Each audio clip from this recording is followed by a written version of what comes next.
¿Debería cambiarse la normativa en nuestro país y permitir el homeschooling como derecho a la libertad de los padres de educar a sus hijos en el hogar? Esta es una tendencia que viene creciendo a nivel mundial, sobre todo a partir de la pandemia. En nuestro país, a pesar de que no ha sido punta de lanza de este gobierno, en varios momentos del periodo estuvo en debate. La primera vez que se discutió sobre el tema fue cuando se modificó la Ley General de Educación del año 2020. Ya no marca como obligatorio inscribir a niños, niñas y adolescentes en un centro educativo. Solo establece que la educación inicial, primaria y media es obligatoria, pero no aclara dónde. Y agrega que los padres o responsables legales tienen el deber de contribuir al cumplimiento de esta obligación. Ese cambio disparó polémica y, de hecho, el artículo estuvo entre los impugnados en el referéndum contra la LUC que se votó en marzo de 2022. Uno de los argumentos que se planteó para tratar de derogarlo era que abría la puerta justamente al homeschooling, término en inglés que refiere a la educación en los hogares, permitido en países como Estados Unidos, el Reino Unido o Francia. Pero el debate tuvo su punto cúlmine en julio pasado, cuando la ANEP, la Administración Nacional de Educación Pública, decidió denunciar en la justicia a un grupo de padres de una comunidad religiosa menonita de Florida por no enviar a sus hijos a la escuela. Sobre este tema, en su momento discutimos en la tertulia, por ejemplo, y entrevistamos a la presidenta del CODICEN de la ANEP, del Consejo Directivo Central de la ANEP, Virginia Cáceres. Bueno, ¿por qué volvemos ahora con este tema? Porque nos faltaba una visión, la de quienes defienden el homeschooling. Les proponemos ir por este lado. Para eso estamos ahora con Eloísa Troya, quien representa en Uruguay el Comité Global GEX y la Asociación Unidad de Acción Internacional, dedicadas a trabajar en pos del derecho de los padres a elegir los maestros e instituciones para educar a sus hijos. Eloísa Troya, como representante de esta organización y habiendo nucleado a padres con este interés a nivel local, se ha reunido con autoridades de la ANEP buscando que se modifique la normativa actual. Eloísa, ¿qué tal? Bienvenida, un gusto. Hola Romina, gracias. Gracias por invitarnos y dar voz a esto, que es importante. Vayamos primero brevemente. En tu caso personal, a uno de tus hijos lo educaste en tu casa. Una de mis hijas, tuve una necesidad puntual, nació prematura. Los prematuros son más inmaduros que niños que van a la edad que tienen, o sea, la cédula puede decir que tienen 5 años, pero en su cognitividad son más chiquitos, ¿no? Y mi hija respondía a una edad de un niño 2 años menor. Entonces, esto no contemplaba sus tiempos de aprendizaje, porque obviamente no estaba madura todavía. Es una de las realidades que se aborda, el tema de los prematuros también. Uh-huh. Y bueno, sí, fue acompañada con psicomotricista, psicopedagogo, pero no era suficiente. Entonces, en mi caso, al principio yo opté por una modalidad híbrida que me la gestioné solita. O sea, de repente la llevaba a la escuela y era más lo que faltaba que no. Y cuando estaba en mi casa me introduje en un trabajo exhaustivo de entender cómo aprende mi hija. Uh-huh. Me involucré muy poderosamente con esa área y empecé a darme cuenta cómo funcionaba su cerebro. Y mi hija ya es adulta, o sea, ya tiene la mayoría de edad, y el resto del tiempo fue educada en el hogar totalmente, el 100%. Todo el aprendizaje. Lo único que hizo fue la certificación a través de la primaria, pero todo el resto lo hizo a través de un colegio internacional. Y se va a reinsertar porque quiere seguir estudiando con excelente nivel académico y superó absolutamente incluso su discalculia y su dislexia, que fue diagnosticada a los 8 años, y es un ser extraordinario. Sí. ¿Eso lo hiciste estando acá en Uruguay? Estando en Uruguay, yo viví 8 años en Argentina, donde pasando por la Facultad de Comunicación, yo estudié comunicación allá, me encontré con un compañero, que hoy día somos amigos, que no mandaba al hijo a la escuela, ¿no? Uh-huh. Y yo decía, ¿y cómo hace? Dice, ahora cuando termine la etapa primaria va a rendir un examen para reinsertarse en el secundario si quiere, y si no puede hacer el secundario libre. Uh-huh. Bueno, me involucré con esa línea de pensamientos, ¿no? De ideas, y comencé a investigar un poco más acerca de lo que es la educación y las distintas alternativas, ¿no? Ya sea escuelas alternativas, que se han fundado muchísimas también en los últimos años, lo que son la modalidad homeschool, lo que es el flexi school, que es como esa modalidad híbrida, y lo que vendría a ser el unschool, ¿no? Que son como el unschool es cuando los padres no siguen un currículum determinado, sino que más que nada van armando un currículum muy personalizado. Por ejemplo, si el chico tiene una tendencia a la mecánica, todo lo van a orientar a la mecánica. Y después, lo que sucede en la mayoría de las universidades del mundo es que se toman pruebas de habilidades, ¿no? Y de aptitudes, que son pruebas estandarizadas para que cualquier ser humano que no tiene una certificación formal pueda ingresar a una universidad, que es otra de las cosas que estamos como demostrar pidiendo. Los conocimientos y que pueda entonces ingresar a la universidad. Si esa persona quiere hacerlo, que lo haga. Nosotros, soy un poco más rígida al respecto. Continuamos la entrevista con Eloísa Troya, representante de este movimiento de padres que entonces busca este cambio en la normativa en cuanto a poder tener la posibilidad de homeschooling, modificando lo que es la normativa actualmente en nuestro país. Eloísa, me decías entonces, me estabas explicando la última, una de las últimas tendencias que hay en esta materia, ¿no? Ahí está, que el unschool, por ejemplo, que es escuela sin reglamentación, sin currículum, o sea, los padres sí educan, pero es como más personalizado y por ahí no le van a enseñar nunca geografía. Nosotros los que hacemos la modalidad homeschool, y usamos el término homeschool. Homeschool le decís tú, no homeschooling. No, el movimiento es homeschool. Homeschooling es el ejercicio del homeschool.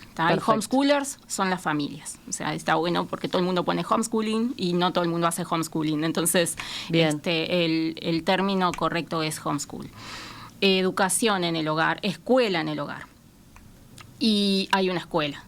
Entonces, evidentemente, si hay una escuela, hay un currículum. Y eso es importante que se sepa, que muchas veces nosotros nos quedamos en el término y lo primero que tiende a pensar la gente es, bueno, esto no puede funcionar porque cómo puede ser, si están en la casa, no van a la escuela.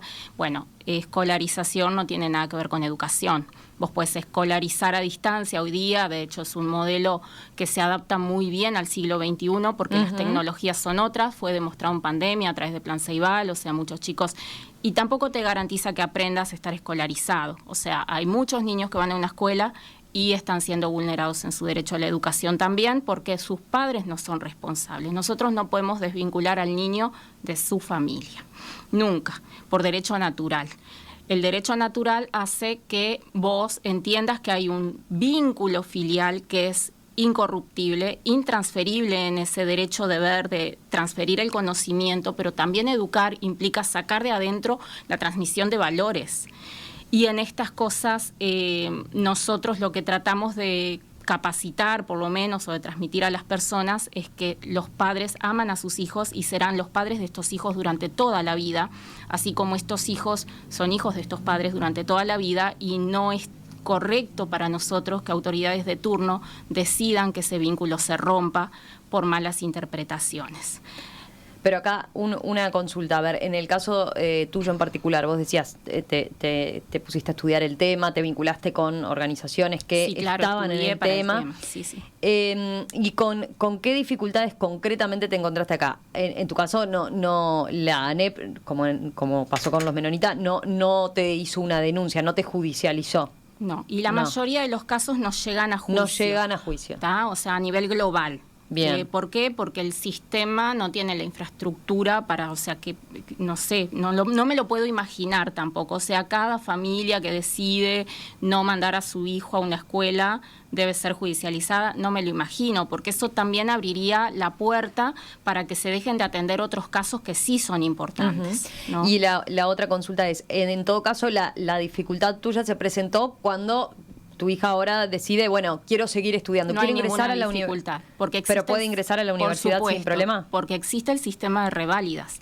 Estos colegios están habilitados en su país, son países que están, obviamente tienen acuerdo internacional con la Haya, entonces existe el sistema de reválidas y mediante la apostilla pueden, en el caso de Uruguay, solicitar la fórmula 69 para ingresar a la universidad. El derecho a la continuidad educativa es algo que el Estado debe proveer, está en la Constitución, de hecho en la Ley General de Educación, el artículo 39, que estábamos hablando con Juan Gavito el otro día que nos reunimos, que de hecho él, antes de conocerme a mí, ya está de acuerdo, está a favor de esta modalidad educativa, y cree que se debe promulgar una protocolización. Nosotros ni siquiera pedimos una ley, porque es tan vasto. Bueno, ahí está. ¿Qué es lo que cambiarían entonces? ¿Qué es lo que plantean que se tiene que cambiar del sistema actual para que se permita como tal? Lo que nosotros planteamos es que se debe desarrollar un protocolo administrativo que le permita a los docentes, al cuerpo docente, liberar a ese niño cuando los padres presentan un certificado que está inscrito en un colegio, sea donde sea. ¿Okay? Que esté en un colegio en el exterior. En un colegio donde obviamente hay, o sea, los padres hacen un proceso fuerte de capacitación, ¿no? Primero se interesan, después están con nosotros a través de las distintas organizaciones, asociaciones que existen a nivel global. Yo represento 3, pero hay otras. Y ahí lo que hacen es empezar a buscar qué colegio se alinea más con su filosofía, con los valores que le quieren transmitir a sus hijos. Después tienen que pasar a la parte de, el currículum, ¿no? ¿Qué currículum le voy a comprar o lo voy a desarrollar? No es necesario comprar un currículum, los colegios te proveen la malla curricular para que tú puedas ir armando eso en base a lo que tenés. Nosotros hacemos mucho hincapié en que los niños aprendan historia del Uruguay, que aprendan cívica, o sea, esa es la verdadera socialización, de hecho, es transmitir los valores de tu cultura, ¿no? Para que en el futuro ellos puedan ser ciudadanos responsables, y de hecho está demostrado científicamente a través de multiplicidad, millones de estudios científicos que se han dedicado, antropólogos, etcétera, a demostrar que estos niños salen con un nivel superior de niños escolarizados. Tengo muchas fuentes. ¿Con un nivel superior? Superior, sí. De hecho, son estudiantes ejemplares en la academia. Ejemplares. Porque hay una socialización, y acá no me lo preguntaste, pero es una cosa que siempre me preguntan, si sociabilizan, y la sociabilización no existe, existe la socialización y no tiene nada que ver con ser sociable. ¿Okay? Tú puedes tener un niño metido dentro de una escuela y no es sociable, de hecho es un niño abusador que hace bullying, el bullying ha crecido en las escuelas tremendamente, y ese tipo de socialización nuestros hijos no la aprenden. De hecho, cuando se reinsertan en el sistema formal, y escribí un artículo sobre eso, se convierten en caudillos que resisten a los abusadores y que defienden además a los oprimidos, porque son seres extraordinarios que han aprendido el respeto en base al tipo de familias que los han formado. Quería preguntarte, a ver, para que se entienda bien el concepto como tal, ¿no? Y lo que implica. ¿Cuáles son los argumentos que en general se tienen? Tú contabas tu caso en particular, por tu hija era prematura,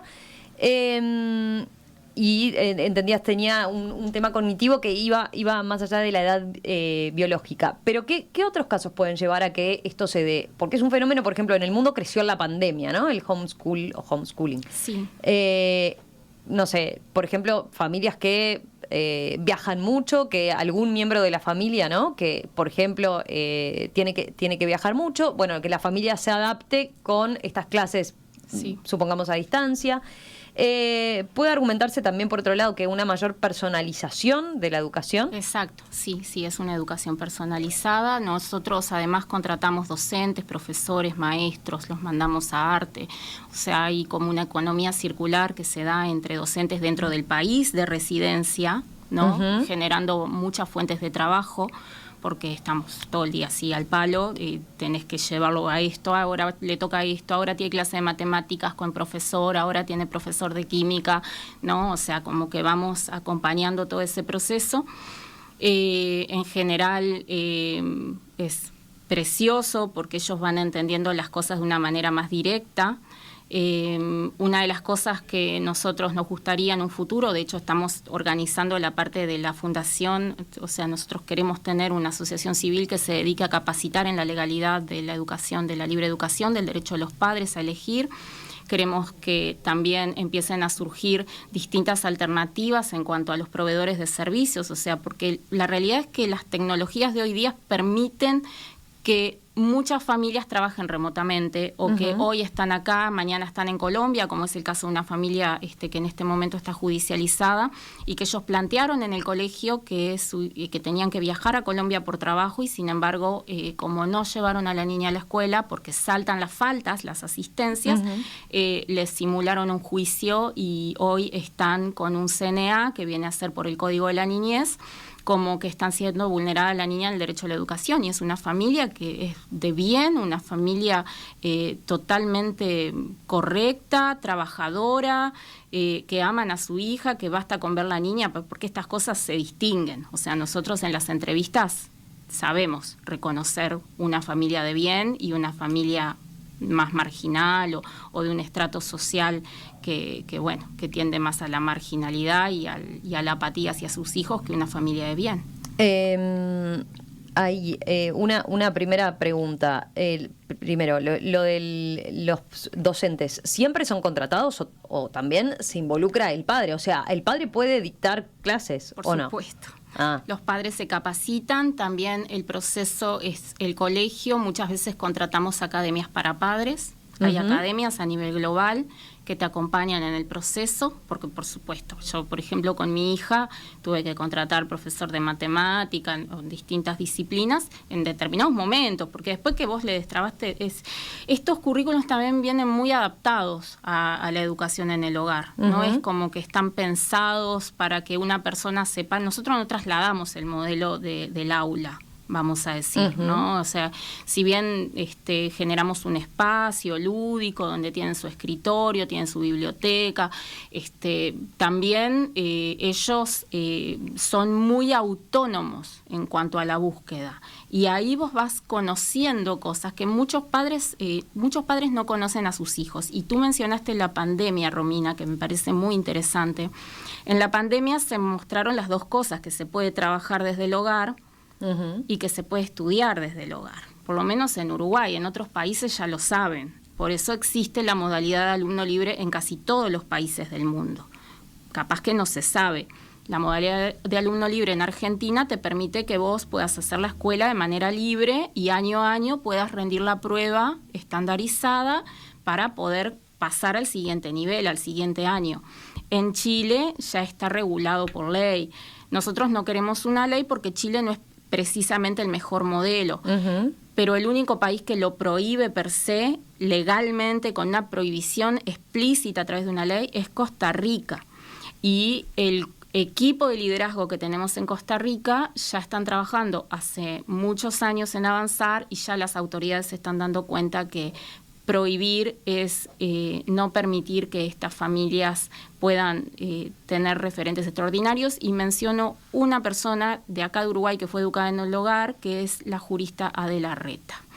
Muchas veces no lo sabe nadie, pero una eminencia como lo fue Adela Reta fue educada en su hogar y cuando se reinsertó en el sistema formal fue porque ella quiso, que fue al Liceo Francés. Bas Ferreira, José Enrique Rodó fueron personas educadas en el hogar. Hay en cuestiones prácticas, a ver, en el niño o niña que recibe la educación en el hogar, ¿tiene establecido un horario puntual para tener para formarse? ¿Es más flexible? ¿Qué características tiene? ¿Y cómo se combina también con la vida familiar, no? Claro, bueno, Porque imagino, son padres que tienen, en general, está bien, están dispuestos a dedicarle mucho a ese y acompañar ese proceso de enseñanza, pero por otro lado también tienen que trabajar, tienen sus propias tareas. Exactamente, por eso siempre decimos que no es una modalidad para todo el mundo. De hecho, muy pocas familias todavía en Uruguay, si bien cada vez hay más, no todos lo pueden llevar adelante, ¿no? Implica algún tipo de inversión, o sea, contratar un colegio, a veces tenés que pagarle a algún maestro particular, tenés que garantizarle la continuidad educativa y para eso tenés que trabajar, ¿no? Adquirir libros, etcétera. Tenemos como una suerte de intercambio entre familias que nos proveemos libros. Tengo tal libro y nos pasamos materiales y también tenemos un trabajo fuerte en identificar familias que por ahí no tienen para cubrir todos los recursos y bueno, nos juntamos y apoyamos a esa familia también porque se genera una comunidad de pensar que todos tenemos esta filosofía de vida. Yo trabajo independiente hace 25 años, pero yo adapté mi vida al modelo de vida que quería tener y que quería ser parte del desarrollo y crecimiento de mis hijos. Entonces, eso me llevó a ir pensando en las distintas alternativas que iban surgiendo y suplirlas, ¿no? Entonces, sí, hay una adaptación. Tenemos disciplina como todo el mundo, por ahí no entran a las 7:15 como los liceales, que nos parece una locura, que el chico a veces se duerme a la 1 de la mañana y si le queda lejos el liceo tiene que levantarse a las 5, y es terrible porque ese chico no durmió, entonces qué gana va a tener de estudiar. Somos más flexibles, nos levantamos un poco más tarde, tienen su biblioteca, tenemos una grilla donde tenemos los lunes, te toca esta materia y esta materia, también, bueno, hacemos otras cosas, no solamente el contenido académico enseña, vos podés estar enseñando a hacer una torta y le estás enseñando química. Y ahí aprovechamos esos elementos. Hay un cuento muy lindo que dice cómo cambia una lamparita una familia homeschooler, ¿no? Entonces van a la biblioteca y sacan un libro sobre Thomas Edison y después hacen un análisis de mercado de la historia de la lamparita y de cuánto salen las lamparitas y cuántos tipos de lamparitas hay, y después vamos a una ferretería, comparamos precios, después vamos al bosque, sacamos maderas, hacemos una escalera y después se hizo la luz. Entonces, toda esa, para mí, cuando yo lo leí, redacta fascinantemente el espíritu que nosotros tenemos por educar a nuestros hijos, porque no solamente le estamos enseñando que hay que subir a una escalera y cambiar una lamparita, le estamos enseñando también que hay una vida que se desarrolla en torno a cualquier acción y a cualquier decisión. Integrante, Eloísa Troya, que es integrante del Comité Global ¿cómo es? GIEX, para la investigación y el avance del libre derecho a la educación, en especial en la materia homeschool, docente de música, comunicadora también. Enseguida continuamos con ella para seguir planteando este tema. Bueno, ¿debería cambiarse esta normativa en nuestro país y permitir el homeschool como derecho a la libertad de los padres de educar a sus hijos en el hogar? Enseguida continuamos. ¿Debería cambiarse la normativa en nuestro país y permitir el homeschool como derecho a la libertad de los padres de educar a sus hijos en el hogar? Esta es una tendencia que viene creciendo a nivel mundial y que en nuestro país se planteó, por ejemplo, en julio pasado, cuando la ANEP denunció ante la justicia a padres que no estaban llevando a sus hijos a la escuela. Hoy hay un grupo que se está organizando a nivel local para que la actual normativa se modifique y se otorgue el libre derecho a la educación.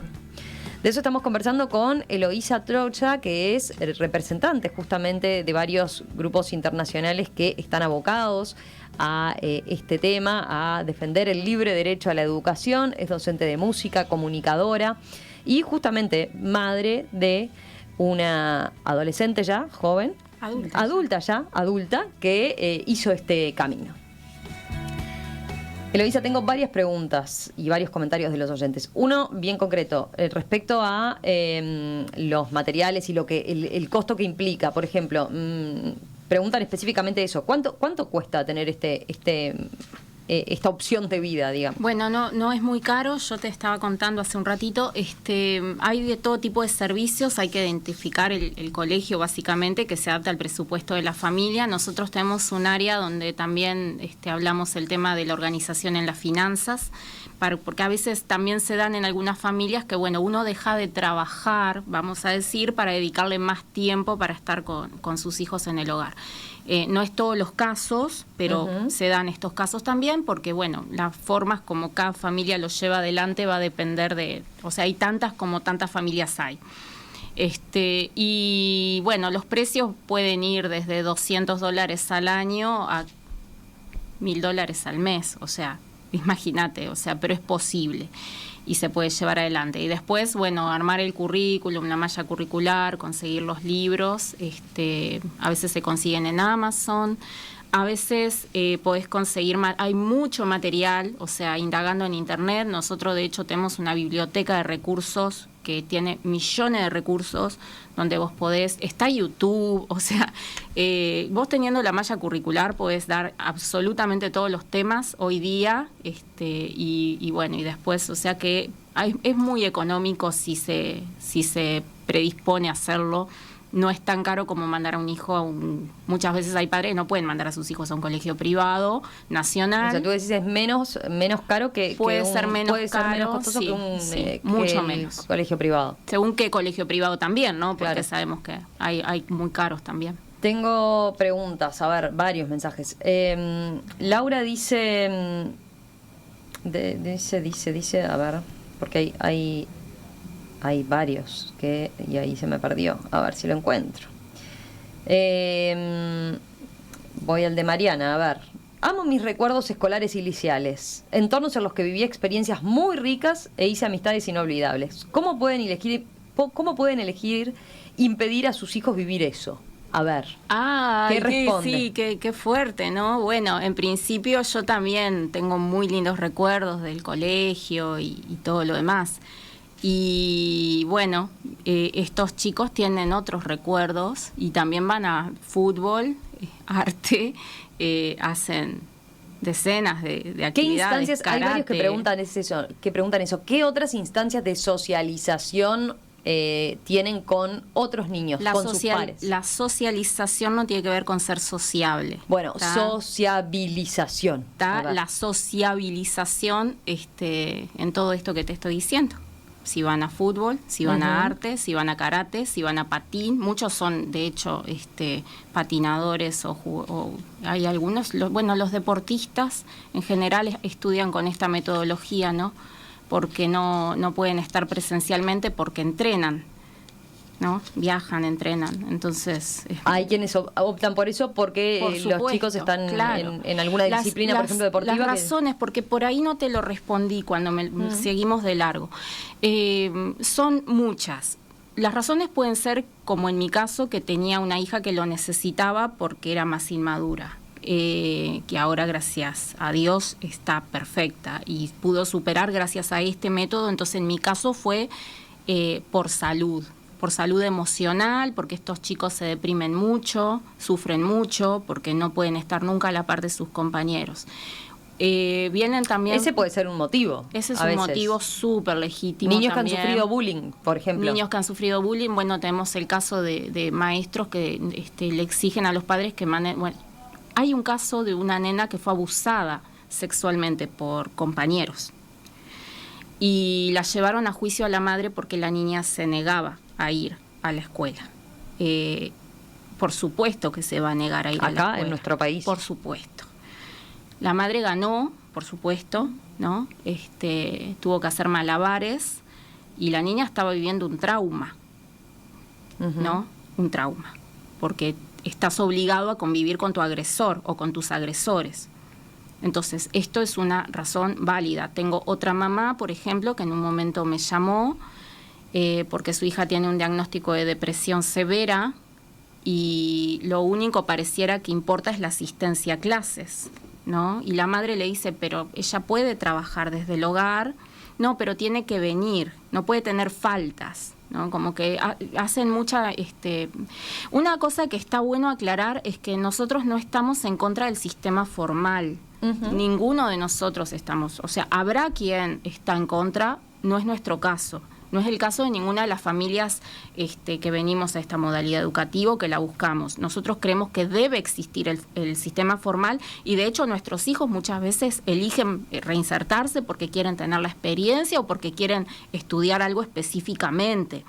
Ahí está, ustedes no van por una cosa que se generalice y que se termine la escuela y colegio como tal. O sea, la idea es ahora que se permita que se habilite el derecho, que ustedes entienden que ya está el derecho, que lo que habría que cambiar es una normativa. Exactamente. Que es una cuestión administrativa de la ANEP. Te traje, bueno, por ahí está bueno mencionarlo, ¿no? Pero Ley Uruguaya 13.751, Pacto Internacional de Derechos Económicos, Sociales y Culturales.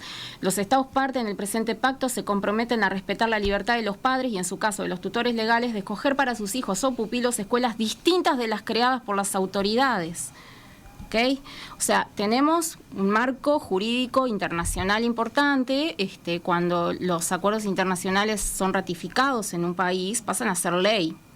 Entonces, debemos considerar, ¿y por qué se hace tanto hincapié en no solo está también el de la Convención de la UNESCO relativa a la lucha contra las discriminaciones en la esfera de la enseñanza, Ley Uruguaya 17.724, que no deben establecerse discriminaciones y proclama el derecho de todos a la educación, debe respetarse la libertad de los padres o, en su caso, de los tutores legales, de elegir para sus hijos establecimientos de enseñanza que no sean las mantenidas por los poderes públicos. ¡Wow! ¡Wow! A ver, ¿por qué pones énfasis en ese punto? Porque te está hablando exactamente de que los padres tienen derecho preferente de elegir instituciones distintas de las creadas por las autoridades públicas o mantenidas por las autoridades públicas. Ahí que bueno, en el caso de estas familias menonitas, justamente había un tema religioso, por ejemplo, ¿no? Que se debe respetar. Que entendían que no querían que tuvieran contacto con otros niños y que sí tuvieran contacto con... Los niños, en principio, no es cierto. Yo estoy al tanto de la situación de los menonitas, por supuesto. No es cierto. O sea, los padres tienen empresas a nivel nacional, son declaradas de interés público. Además, sus empresas le dan trabajo a un montón de gente dentro del país. ¿Pero qué es lo que decís que no es cierto? Que no comulgan, que no confraternizan o no están con niños que son uruguayos, que no hay intercambio cultural. Por favor, esta gente, es impresionante la labor que hacen. ¿Pero cuál decís que era el motivo? Y además ellos tienen una iglesia, ¿no? Ellos no es que... Nosotros hemos conversado con ellos y yo le he planteado mi opinión sobre que en realidad no es que tienen una iglesia, tienen un espacio autogestionado por ellos, donde ellos trajeron una maestra de Estados Unidos conforme a sus valores, a sus principios y a su fe, y bueno, y esta maestra dirige la educación y los apoya, pero ellos están súper despegados, entonces, y tampoco es cierto que los niños los tienen ahí acorralados, encerrados y los tienen como adentro un tupper. O sea, estos chicos hacen campamentos, y a su iglesia, de hecho, van familias que no son menonitas. O sea, ellos tienen una iglesia abierta y ahí también es un espacio donde se puede ser sociable y socializar también en base a sus principios y eso hay que respetarlo, porque de hecho la Declaratoria Universal de los Derechos Humanos también establece que hay que respetar las minorías culturales, ¿no? Voy a algunos de los puntos que se menciona en general. Tú mencionabas recién, bueno, una situación de una familia que su hija era abusada por sus compañeros, ¿no? Y que por lo tanto obviamente no quería saber nada con ir a ese centro educativo. Ni con esa ni con otra. Ni con otra escuela. Claro, había quedado como con un trauma que obviamente no quería ir a la escuela.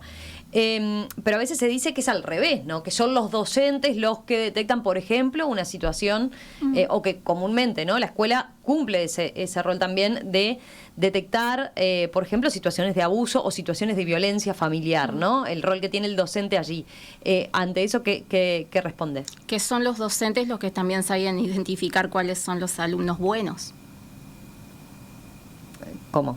Claro, por supuesto, porque es muy fácil reconocer un alumno que está siendo vulnerado no solamente en el derecho a la educación, por más que vaya a la escuela, también está vulnerado en el derecho a la alimentación, a la protección, al hogar, a un montón de cosas, ¿no? Niños que vienen de estratos sociales muy bajos, niños que vienen de una marginalidad, que a veces sus padres ni se enteraron que tuvieron un hijo. No podemos nivelar para abajo, porque así como un docente sabe identificar esos niños, y estoy segura que hay docentes espectaculares que entienden esos casos y los atienden como corresponde, no en todos los casos, porque no en todos los casos se denuncian a los padres de estos chicos que sí vienen muy maltratados de su casa, o sea, no pasa en general.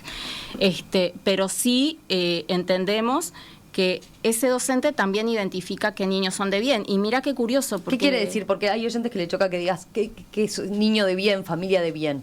Familias que aman a sus hijos y que los cuidan, que se entiende que se cuidan a esos hijos. No sé por qué hay un problema. Sí, hay familias que hacen mucho daño. Porque lo ven como discriminatorio. No, no es discriminatorio, porque hay padres que dañan a sus hijos. Hay padres que dañan a sus hijos y tenemos que decir las cosas como son. Hay padres que abusan de sus hijos, hay padres que golpean a sus hijos. Esas son familias de mal. Pero ahí, la pregunta iba respecto a qué pasa para detectar este tipo de situaciones que puede darse de violencia, de abuso, en una familia cuyo chico no va a la escuela. Porque es uno de los argumentos que se utiliza, ¿no? De la función que tiene la escuela. Es un argumento que se utiliza porque se olvidan que estos niños también van a fútbol, deporte, etcétera. O sea, lo puede también identificar el entrenador deportivo, vamos a suponer. Pero vamos a suponer que sea solo el maestro el que lo puede identificar. Se nota la diferencia. Hay niños muy tristes, muy angustiados y muy vulnerados en todo, y nosotros también creemos que esos niños deben ser cuidados y protegidos por todos, no solamente o sea, la idea no es saco al mío porque así no se junta con este, no es esa nuestra misión, no es esa nuestra línea de trabajo, no es esa, hay casos donde el Estado debe intervenir y estamos totalmente de acuerdo. El tema es que en el caso particular de las familias que han optado por educar a sus hijos en el hogar, son familias bondadosas. Si no les gusta la palabra de bien, les digo bondadosas, amorosas, que aman a sus hijos, que sus hijos son felices, que están gordos, que juegan, que se ríen, que aprenden, que saben contar. Un nene de 6 años el otro día me decía, un papá que está en juicio, mirá lo que pasó, murió la mamá de cáncer y el nene quedó huérfano de mamá y el papá había tomado la decisión de hacer un homeschool con este niño porque entendía el duelo que estaba pasando ese niño. A la semana que fallece la mamá, le cae un asistente social en la casa y le dice, tú no podés tener a tu hijo en tu casa, lo tenés que mandar a la escuela. Y le inicia una causa judicial, a una semana del niño haber perdido a su mamá. Ese papá está en juicio hoy. Entonces también acá, se dan... ¿con la ANEP? Sí, por supuesto. Sí, entonces, en general ANEP denuncia o denuncia INAU, o si lo hace ANEP pasa INAU, porque esto entra por el Código de la Niñez, que en general el Código de la Niñez es como que los padres quedan re asustados, porque al niño se le asigna un abogado aparte y han habido casos donde se les pregunta al niño si los padres los tocan, si los padres les piden favores, como que está muy sesgada esa línea de ver. Cuando vos estás viendo que el chico está feliz y hemos visto lo contraproducente que además son estos procesos para estos niños, tanto que nos importan los niños, porque hay niños que estaban totalmente felices y cuando la familia entra en la angustia de pasar un proceso judicial injusto, estos niños a veces empiezan a hacerse pis en la cama, o sea, es terrible lo que está pasando. Y tenemos que encontrar las herramientas y los elementos para poder convivir sin pensar que el otro es un enemigo por pensar distinto, por hacer otras formas de educar a sus hijos. Y creo que por ahí va, porque tenemos que preservar la familia. Otro argumento que he leído al respecto en contra es, ¿qué pasa con el derecho del niño? Porque acá parece privilegiarse el derecho del padre a decidir sobre la educación de sus hijos. ¿Cómo ves ese punto? Los dos tenemos derecho dentro de una familia. El padre tiene derecho a escoger los maestros y las instituciones, y tienen el deber de aplicar y elegir los métodos de enseñanza que va a conducir en la vida académica de sus hijos. El hijo tiene el deber a que su padre lo ame y lo proteja. Ese deber derecho está ligado, Arechaga lo habla muy bien, pero hay un compendio acá de más de 30 autores universitarios que me pasaron hace un tiempo atrás, que hablan exactamente del derecho natural. Hay un derecho que es natural, que está ligado. El padre tiene el derecho natural de ejercer sus deberes sobre sus hijos, su responsabilidad sobre sus hijos, y los hijos tienen el derecho, además de que sean sus padres los que velen por él. ¿Eso en contraposición a qué? Eso en contraposición a cualquier argumento que pueda decir el derecho del niño está siendo vulnerado. Bueno, vulnerado no está por todo lo que estoy explicando. Vulnerado no está porque hay un colegio, porque hay currículum, porque hay actividades extracurriculares, porque hay deporte, porque hay reválida porque hay avance, porque ya funciona en el mundo, con más de 8 millones de alumnos a lo largo de toda Latinoamérica que están siendo educados en el hogar, porque además en nuestra investigación nosotros nos comunicamos con las mejores universidades del mundo que nos cuentan su experiencia con chicos que han sido educados en casa, porque la jurista de Larreta fue educada en el hogar y miren qué clase de personaje fue. Entonces, nosotros tenemos que empezar a salir de la caja y empezar a buscar cuáles son los puntos de flexibilidad que podemos tener respecto a esto, porque si no nuestra mirada siempre se centra en cosas que no suceden con estas familias. ¿Ok? Para ir cerrando, el objetivo que tienen ustedes ahora es eso, es lograr este cambio en lo que tiene que ver con la administración de la normativa administrativa. ¿No requiere una ley, no requiere un decreto? Otorgarle a los docentes, a los maestros y a las inspecciones la herramienta administrativa para que no vean esto como una amenaza. No todas las familias van a ser... ¿Por qué decís, los docentes lo ven como una amenaza? Y muchas veces pasa, o sea, porque todo está sujeto a la interpretación de las autoridades. El que lee puede interpretar una cosa, el otro puede interpretar otra, pero hay cosas que son muy básicas. Entonces, para no entrar en esa discusión de por qué los padres toman esta decisión, de hecho los padres todos son sumamente respetuosos, siempre apoyan el diálogo, no tienen miedo de entrar en el riesgo de un juicio. O sea, que es una de las cosas que se habla cuando quieren venir a esta modalidad. O sea, ellos asumen el riesgo de ir a un juicio porque no tienen miedo de mostrar qué clase de padres son con sus hijos. Entonces, desde ese lugar, yo creo que sí, que hay que otorgar la herramienta administrativa para que el sistema de educación formal pueda entender que que los padres tienen este derecho, que es un derecho legítimo, es un derecho ciudadano, es un derecho civil y es un derecho fundamental en base a eso. Y hay una historia muy linda sobre el artículo 26, inciso 3 de la Declaratoria Universal de los Derechos Humanos, que se pensó en la educación y se le da el derecho preferente a los padres de educar a sus hijos, ¿no? De elegir a los padres qué tipo de educación le quieren dar a sus hijos. Y se hizo porque Holanda se dio cuenta que toda una generación había sido ideologizada para odiar otras culturas con la Alemania nazi. Ese es el contexto del artículo 26, inciso 3. Yo creo que con las nuevas tecnologías esto realmente tarde o temprano se va a decantar. O sea, tengo la esperanza de creer que la gente es mucho más que el mito y que lo que escucha o repetir continuamente preguntas, sino que se va a comenzar a abrir este paraguas. De hecho, vos hoy día tenés charlas en TEDx por estudiantes que nunca fueron a una escuela. Las dan los estudiantes. Entonces, eso tiene que abrir la mirada y no es solamente, escuché que es ilegal, ¿no? Porque esto también genera, es ilegal. Bueno, ilegal no es legal. Los padres están sujetos a derecho. Entonces tenemos que decir la verdad, tenemos que decir las cosas como son, tenemos que proteger mucho a los maestros y a la institución pública también, porque la idea no es estar aparte, sino trabajar en conjunto. Tú para que fuera de podamos micrófono convivir. que muchos casos que se han judicializado, que los padres tienen que ir a juicio para demostrar que no están cometiendo un daño y demás, ¿terminan ganándolos? En todo el mundo. Porque si un juez ve a un chico... ¿Pero acá también? Sí.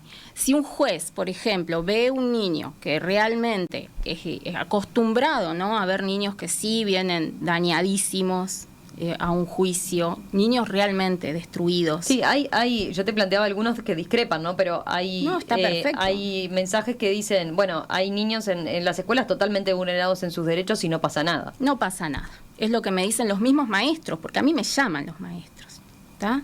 O sea, yo tengo un vínculo precioso con los maestros. Es más, nosotros queremos que los maestros aprendan a reinventarse, porque vamos a necesitar maestros. Imagínate que ya hoy Juan Gavito me decía el otro día que no están habiendo nacimientos. Hay un 30% de baja de natalidad, ¿no? Entonces, imagínate todos esos docentes de jardín, y de lo que es la continuidad, o sea, es un 30% menos de alumnado en un futuro.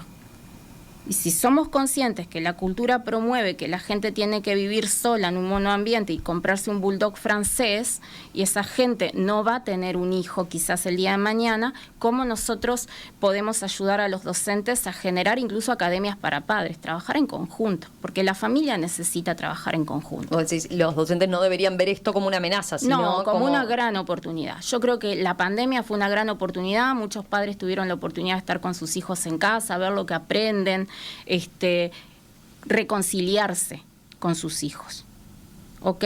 Y esto no es para todos, la escuela debe existir, nadie está diciendo que las tienen que cerrar, no van a venir en masa a la familia porque hay que tener tiempo, dedicación y tener mucho compromiso en el amor hacia nuestros hijos. Estoy mirando ahí que genera muchísimos mensajes y comentarios y demás, no de abasto, pero había quien planteaba, a ver, ¿cómo si me interesa indagar más en el tema, entender más cómo funciona,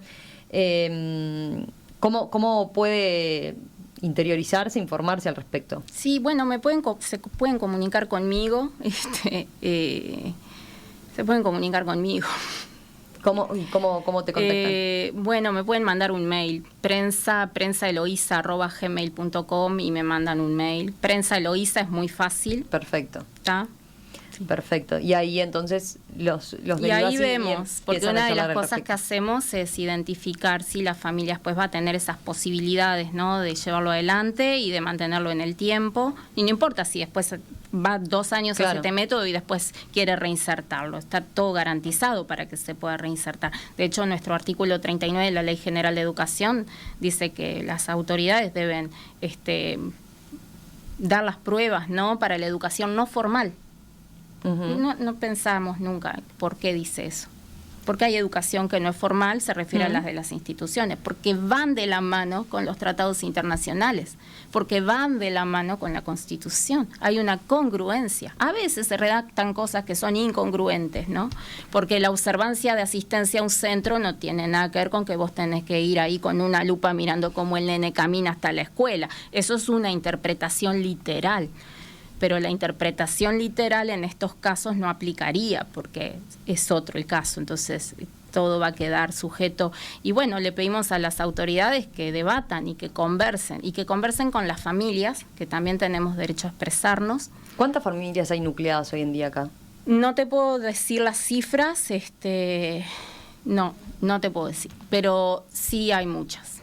Y están también trabajando para asesorar a los abogados que trabajan en el tema, o sea, que trabajan con las familias que son judicializadas. Sí, hicimos 2 capacitaciones con abogados de corte internacional, abogados académicos, constitucionalistas, también con el grupo de abogados de Brasil, ¿no? Y vinieron abogados de acá que están interesados. Esto es filosófico, ¿no? Estos abogados están completamente seguros que este es un camino de libertad. La libertad es sagrada. Eloisa Troya, integrante de estos 2 grupos a nivel internacional, ¿cómo se llaman? ¿Cómo son los nombres exactamente? GIGEX, Unidad y Acción, y HSLDA, que también estoy referenciando para Uruguay. Perfecto. Gracias, Eloisa. Gracias. Seguimos a vos. en contacto.